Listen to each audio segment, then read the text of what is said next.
Hello बच्चों, आप सभी का इस वीडियो में स्वागत है। आज हम प्रश्नोत्तर करने वाले हैं सामाजिक विज्ञान हमारा गौरव पुस्तक है कक्षा 6 का इतिहास। इसका चैप्टर 1 कब, कहाँ और कैसे। तो इसका पहला प्रश्न देखिए, रिक्त स्थानों की पूर्ति कीजिए। पहला का क प्रश्न है, बीते दिनों के मानवों की कहानी को क्या कहा जाता है? तो उसे कहते हैं इतिहास। इतिहास शब्द 3 अक्षरों से मिलकर बना है। कौन कौन? तो बना है इति प्लस ह प्लस आस। इसका मतलब होता है ऐसा निश्चित रूप से हुआ। ठीक है, बीते दिनों के मानवों की कहानी को इतिहास कहा जाता है। दूसरा पॉइंट देखिए, भारत देश का एक अन्य नाम है हिंदुस्तान। भारत को हिंदुस्तान भी कहा जाता है। भारत, हिंदुस्तान, इंडिया, आर्यवर्त, हिंद इत्यादि नामों से जाना जाता है।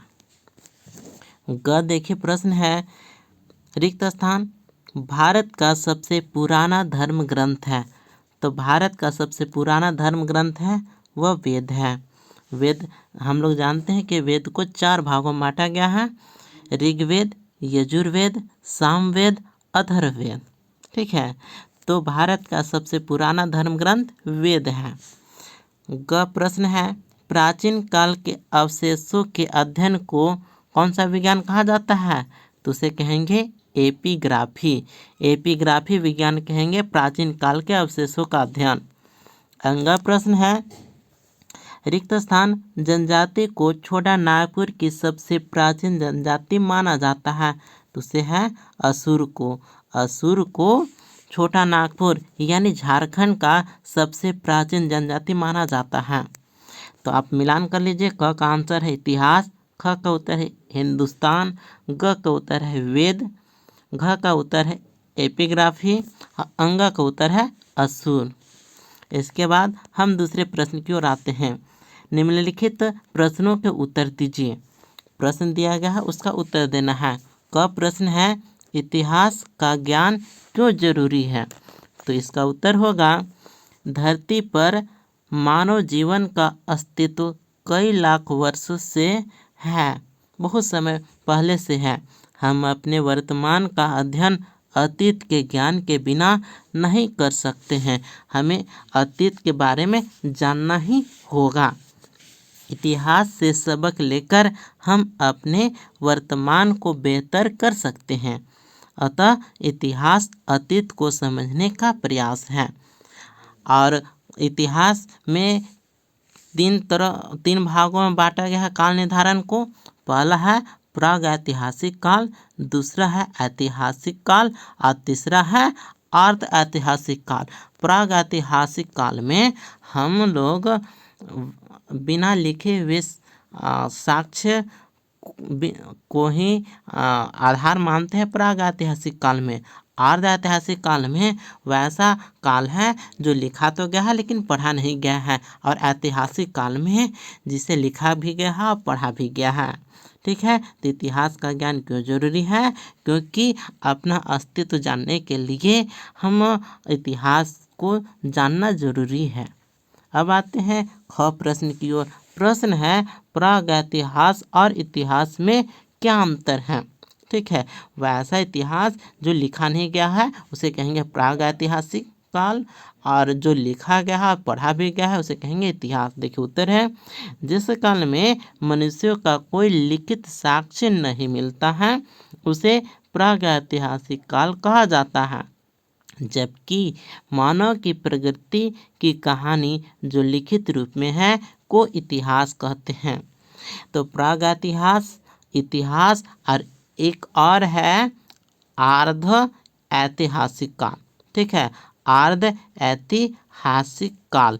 अर्ध ऐतिहासिक काल हम किसे कहेंगे? वैसा इतिहास जिसे तो लिखा गया है लेकिन पढ़ा नहीं गया है। जैसे ताम्रपत्र पर बना पांडुलिपि का लिखा हुआ पांडुलिपि उसे पढ़ा नहीं गया है, तो वैसे इतिहास को कहेंगे आद्य ऐतिहासिक काल। ग प्रश्न है पांडुलिपि से आप क्या समझते हैं? तो इसका उत्तर होगा प्राचीन काल में पुस्तकों को हाथ से लिखवाया जाता था, जिसे हम पांडुलिपि नाम से जानते हैं। और यह पांडुलिपि ताड़पत्र पर लिखा जाता था, और ऐसा पांडुलिपि है जिसे लिखा तो गया है लेकिन पढ़ा नहीं गया है, तो इस ऐतिहासिक काल को क्या कहेंगे? आर्ध ऐतिहासिक काल। वैसा ऐतिहासिक काल जिसे तो लिखा गया है लेकिन पढ़ा नहीं गया है, जैसे पांडुलिपि इसे ताड़पत्र पर लिखा तो गया है लेकिन पढ़ा नहीं गया है।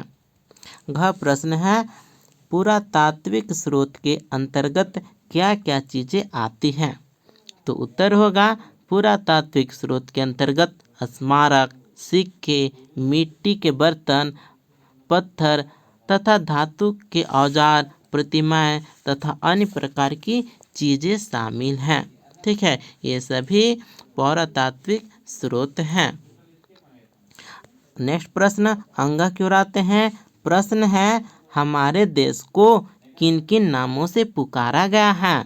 तो उत्तर होगा हमारे देश को इंडिया, हिंदोस, इंडोस, भारत, अल हिंद और हिंदुस्तान कहकर पुकारा गया है। इसे आर्यवर्त भी कहते हैं। ईरानियों तथा यूनानियों ने इंडिया कहा, अरबों ने क्या कहा? अल हिंद कहा, और तुर्कों ने हिंदुस्तान कहकर पुकारा। यहाँ पर ह होगा, कहकर पुकारा। तुर्कों ने क्या कहा? तो हिंदुस्तान कहा। तीसरा प्रश्न की ओर आते हैं। प्रश्न है पुरातात्विक एवं साहित्यिक स्रोत से हमें इतिहास की जानकारी किस प्रकार प्राप्त होती है? तो उत्तर होगा इतिहास की जानकारी के लिए पुस्तकें एक सशक्त माध्यम है। हम पुस्तक को पढ़कर हम जान सकते हैं कि इतिहास में कौन कौन सी घटनाएं घटी हैं। वेद भारत का सबसे पुराना ग्रंथ है। वेद को 4 भागों में बांटा गया है। 4 वेद हैं, ऋग्वेद, यजुर्वेद, सामवेद, अथर्ववेद। वेद 4 हैं। उपनिषद, महाकाव्य में रामायण एवं महाभारत आते हैं। पुराण बहुत सारे हैं, 18 गो हैं। ठीक है, तो उसके बाद है बौद्ध एवं जैन साहित्यिक धार्मिक साहित्यों से भी इतिहास की जानकारी मिलती है। प्राचीन भारत के भारतीय इतिहास के बारे में ज़्यादातर जानकारी हमें पुरातत्व विभाग द्वारा जुटाए गए सबूतों से मिलती है। पुरातत्व के द्वारा जुटाए गए सबूत से मिलते हैं। ठीक है, तो इसके अंतर्गत आएगा प्राचीन काल के अवशेषों के अध्ययन को पुरातत्व विज्ञान कहा जाता है। पुरातत्व विज्ञान किसे कहेंगे? तो प्राचीन काल के अवशेषों के अध्ययन को पुरातत्व विज्ञान कहा जाता है। ठीक है, अवशेषों में स्मारक, सिक्के, मिट्टी के बर्तन, पत्थर तथा धातु के औजार, प्रतिमाएं तथा अन्य प्रकार की चीजें शामिल हैं। चौथा प्रश्न देखिए। प्रश्न है आपके अनुसार फूलमणि के प्रश्न का उत्तर क्या हो सकता है? तो इसका उत्तर होगा फूलमणि अपने घर के पास से गुजरती रेलगाड़ी को देख रही है। जब रेलगाड़ी नहीं थी तब लोग बैलगाड़ी से सफ़र करते थे। पुरानी बातों को हम सिर्फ इतिहास से ही जान सकते हैं। ये तो हुआ प्रश्न उत्तर। अब आते हैं इम्पोर्टेंट पॉइंट जो परीक्षा की दृष्टि से महत्वपूर्ण है, जिसे समझा जा सकता है। तो आओ जानें। इतिहास 3 शब्दों इति धन ह धन आज से मिलकर बना है। इतिहास 3 शब्दों से बना है, इति, ह और आस, जिसका अर्थ है ऐसा निश्चित रूप से हुआ। ये महत्वपूर्ण है याद करने के लिए।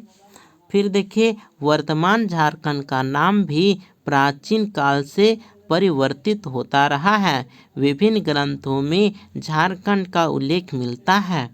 इस क्षेत्र का उल्लेख ऐतरेय ब्राह्मण में मिलता है। देखिए ये इम्पोर्टेंट है परीक्षा के दृष्टिकोण से, ऑब्जेक्टिव के लिए यह हमेशा पूछा जाता है, तो याद कीजिएगा।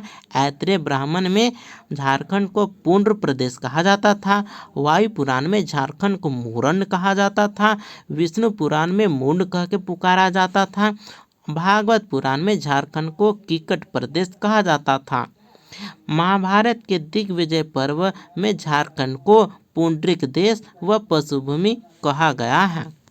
अब आइए भारतीय उप महाद्वीप के बारे में जानते हैं। भारत दक्षिण एशिया में स्थित भारतीय उपमहाद्वीप का सबसे बड़ा देश है। भारत क्षेत्रफल की दृष्टि से विश्व में 7वां और जनसंख्या के दृष्टिकोण से दूसरा सबसे बड़ा देश है। तो याद कीजिएगा कि भारत क्षेत्रफल के हिसाब से 7वां सबसे बड़ा देश है और जनसंख्या के मामले में दूसरा सबसे बड़ा देश है। दक्षिण एशिया को विशालता तथा एशिया महाद्वीप के शेष भाग से समुद्रों, पहाड़ियों तथा पर्वतों के द्वारा पृथक होने के कारण उपमहाद्वीप की संज्ञा दी जाती है। चूँकि इस क्षेत्र का सबसे बड़ा देश भारत है, अतः इसे भारतीय उपमहाद्वीप कहा जाता है। इसके अंतर्गत अन्य देश पाकिस्तान, बांग्लादेश, नेपाल, भूटान, श्रीलंका आदि सम्मिलित हैं। अब जानते हैं भारतीय इतिहास के स्रोत के बारे में। ठीक है, तो भारतीय इतिहास का स्रोत दो तरीका से है, एक है साहित्यिक स्रोत और दूसरा है पुरातात्विक स्रोत। साहित्यिक स्रोत में धार्मिक साहित्य, गैर धार्मिक साहित्य आता है, जबकि पुरातात्विक स्रोत के अंतर्गत स्मारक, अभिलेख, सिक्के आते हैं।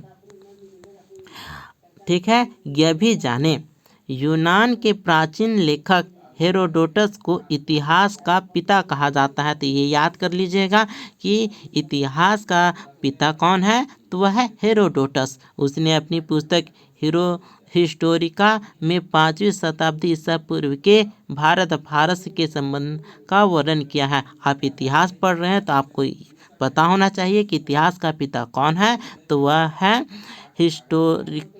हेरोडोटस। और हेरोडोटस ने कौन सा पुस्तक लिखा है, हिस्टोरिका। ठीक है, तो इतिहास का पिता हुआ हेरोडोटस और उन्होंने हिस्टोरिका नामक पुस्तक लिखा है। ठीक है, तो आप देख सकते हैं यहाँ पे है प्राचीन नगर से प्राप्त पात्र है और यहाँ पर देखिए कि प्राचीन कालीन चांदी का सिक्का है। ठीक है, इस तरह के सिक्कों का प्रयोग लगभग 2500 वर्ष पूर्व होता था। एक और इम्पोर्टेंट पॉइंट है, अशोक के उत्कीर्ण लेखों को सबसे प्राचीन माना जाता है। उसके अभिलेख ब्राह्मी, खरोष्टी, अरामेइक लिपि में है। अशोक के अभिलेखों को सबसे पहले 1837 में जेम्स प्रिंसेप ने पढ़ने में सफलता हासिल की।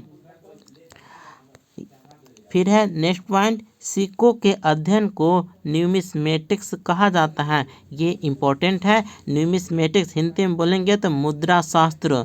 दक्षिण भारत में अरिकमेडु यानी पुदुचेरी नामक स्थान की खुदाई में रोमन सिक्के मिले हैं। ठीक है, ये इम्पोर्टेंट पॉइंट है कि रोमन सिक्के कहाँ से मिले हैं, तो दक्षिण भारत में अरिकमेडु यानी पुदुचेरी से मिले हैं, जिससे प्राचीन काल में रोम तथा दक्षिण भारत के बीच व्यापारिक संबंध का पता चलता है। ठीक है, नेक्स्ट यहाँ पर देखिएगा इतिहास और तिथियाँ।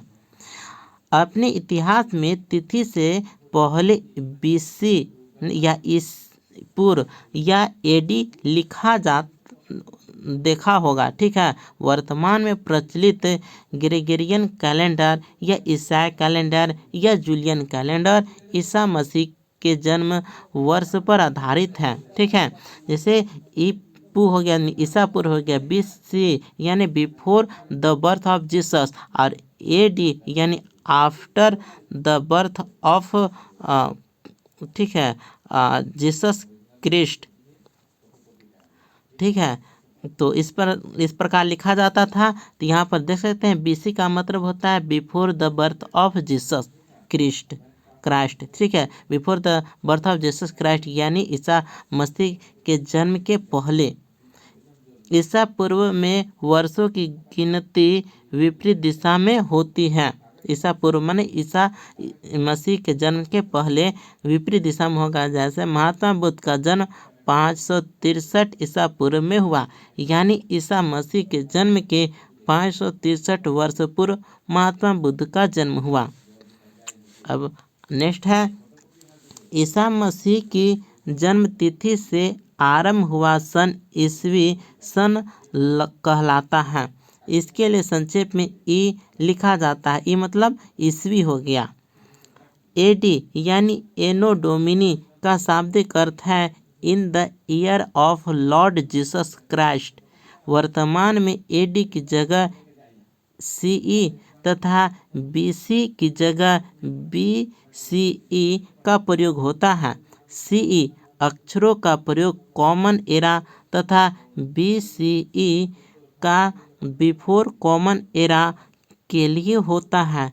कभी कभी अंग्रेजी के बीपी अक्षरों का प्रयोग भी होता है, जिसका तात्पर्य बिफोर प्रेजेंट यानी वर्तमान से पहले है। इस प्रकार से पहला अध्याय कब, कहाँ और कैसे कंप्लीट होता है। मिलते हैं नेक्स्ट वीडियो में, तब तक के लिए धन्यवाद।